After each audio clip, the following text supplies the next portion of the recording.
That's for you, Dr. Ogwimi. Hey, thank you so much. I like what you talked about, talking about screens. Now, the truth, and this is why I said it's important every caregiver, everyone needs to understand the developmental level of children, because children have not changed psychologically throughout generations. The only thing that has changed now is the technology, which is what you talked about. That is the environment that has changed for children. And we are the first generation of parents raising children in this technology era, and we are still navigating it, right? So, the use is where the issue is. Depends. So for one thing we need to understand is how old is this child we are talking about? Are we talking about a child, or we are talking about a teenager, which is an adolescent, right? How much screen time should they use, right? I was listening to a show yesterday, and the children were saying they are allowed on screen for like 10 to 12 hours. That is 12 hours. That is way too much. And that is where the problem is, right? So not all screen is bad, but screen is like a two-edged sword. It's exposing our children to a lot of anxiety. They are beginning to see pornography at earlier ages that has never happened before, right? And one of the other things we are doing, who are those buying these screens for them? Us, the parents. We believe if we don't give them these gadgets, then we are not cool, we are not in vogue. Children should not have gadgets depending on the age they are, right? It should be delayed to the adolescence years, and that is because they have developing brains that is immature and it is growing. They cannot handle what comes with screens. So screens should be totally out of it. And therefore, neurodivergent children, it is one of the things that damages the brain some more.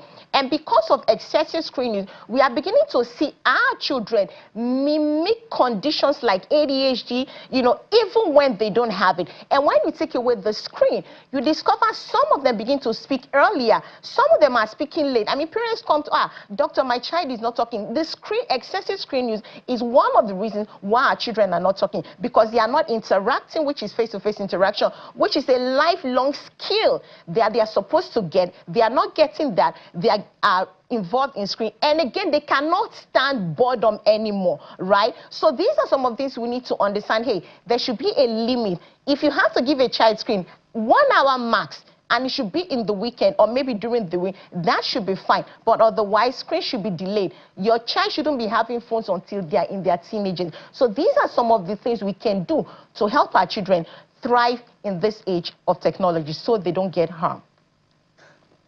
Doc, I think you have to be very specific on that charge, because if you were to go by what you have just said, it would seem that a lot of Nigerian parents will end up guilty on this table. I mean, you have said that children should not be allowed any screens until they're adults, and maybe if they're allowed, they should be allowed 1 hour a day. Is that what you're saying? No, I'm saying based on the age of the child. Based on the age. Okay. For younger kids, maybe about based an hour. Based on the age of the child. Because let's not forget, because we now have learning tools on these screens. I mean, videos that teach children very early on how to say ABCD, how to, in some instances, some parents use it to teach them their local languages. Some use it to teach them nursery rhymes, you know, developmental things, educational materials in that sense. Even sometimes when you take your children to the creche or take them to daycare, that's what the children end up watching all day. The screens on television, not the... And then sometimes tabs, you know, tablets, they have this tablet. So at what age would you say rightfully a child should be will be appropriate to expose a child to a device? Maybe not a phone, but perhaps a tablet or a television screen. So, and that was one of the first things I said. There is a misconception about how people see screens, right? Not all screen use is bad. Not TV.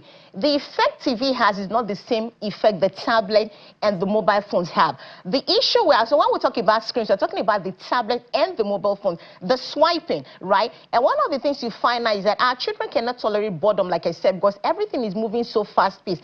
That is where the problem is. So, ideally, you can have the gadget as an adult in the house, and you can allow the child, like I said, depending on the age of the child, maybe 1 hour. And the truth of the matter is, and that is what people think, that their children are learning educational things on screen. That is not actually backed by science, right?